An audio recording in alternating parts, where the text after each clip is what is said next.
സുലൈമാൻ വരെ ശുക്രുൽ മുന്നീമിൽപ്പെട്ടതാണ്. അപ്പോൾ ഒരു നബിയുടെയും ദൈവത്തെത്തിയില്ലെങ്കിൽ അവർ ഒരു തരത്തിലുള്ള ശുക്ർ ഒഴിവാക്കിയാലും കുറ്റവാളിയാകില്ല.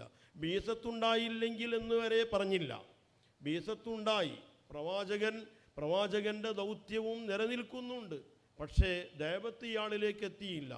ഇന്ത്യയിൽ തന്നെ ദൈവത്തെത്താത്ത ഭാഗങ്ങളുണ്ട് എന്ന് എല്ലാവർക്കും അറിയുന്നതാണ്.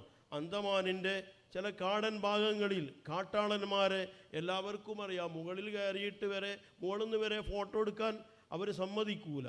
ഒരു വിവരവുമില്ല. കാട്ടിൽ അവർക്ക് തോന്നിയ പോലെ മൃഗങ്ങളെപ്പോലെ ജീവിക്കുന്ന ജനങ്ങൾ പല ബ്രസീലിലുണ്ട്, വേണമെങ്കിൽ അമേരിക്കയിലുണ്ട്, പല ഭാഗങ്ങളിലും അത്തരത്തിലുള്ള വിഭാഗക്കാർ, ദൈവത്തെത്താത്ത വിഭാഗക്കാരുള്ളത് നിങ്ങൾക്ക് എന്നെക്കാൾ അറിയാം. അപ്പോൾ ഇന്ന് കാലത്തുമുണ്ട്.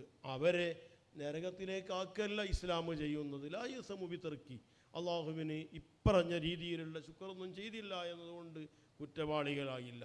അപ്പോൾ ഈ പറഞ്ഞ ടീം ഈ പാവങ്ങളൊക്കെ പിടിച്ചിട്ട് ഈ വഹാബികൾ ഓരൊക്കെ പിടിച്ച് നരകത്തിലുണ്ടെന്നാണ് തോന്നുന്നത്. ഒന്നും അറിയാത്ത റസൂലുള്ളാഹി സ്വല്ലല്ലാഹു അലൈഹി വസല്ലം നിങ്ങളുടെ ഉമ്മാനെയും ബാപ്പാനെയും പിടിച്ചാണ് നരകത്തിലിടാം. അപ്പോൾ പിന്നെ ഒരു ചോദ്യമുണ്ട്. അംറു ബിൻ ലുഹയ്യ് അയാളുടെ ഇറങ്കൊടൽ നരകത്തിൽ വലിച്ചെഴുക്കുന്നു എന്ന് നബി സല്ലല്ലാഹു അലൈഹി വസല്ലം പറഞ്ഞിട്ടുണ്ടല്ലോ.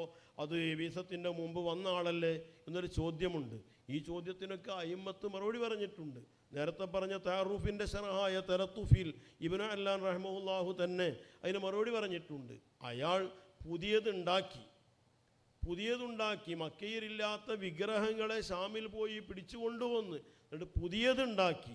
നേരത്തെ അവിടെ ഇബ്രാഹിം നബി അലൈഹി ഇസ്ലാമിൻ്റെയും ഇസ്മായിൽ നബി അലൈഹി ഇസ്ലാമിൻ്റെയും ചര്യയുടെ ബാക്കിയിലുള്ള കാര്യങ്ങൾ അവശേഷിച്ചിരിക്കെ അതിനെ മുഴുവൻ നിർമാർജനം ചെയ്യും വിധത്തിൽ പുതിയത് ഉണ്ടാക്കി എന്നതിൻ്റെ പേരിലാണ് അയാൾ ആ ശിക്ഷയ്ക്ക് കാരണക്കാരനായത്.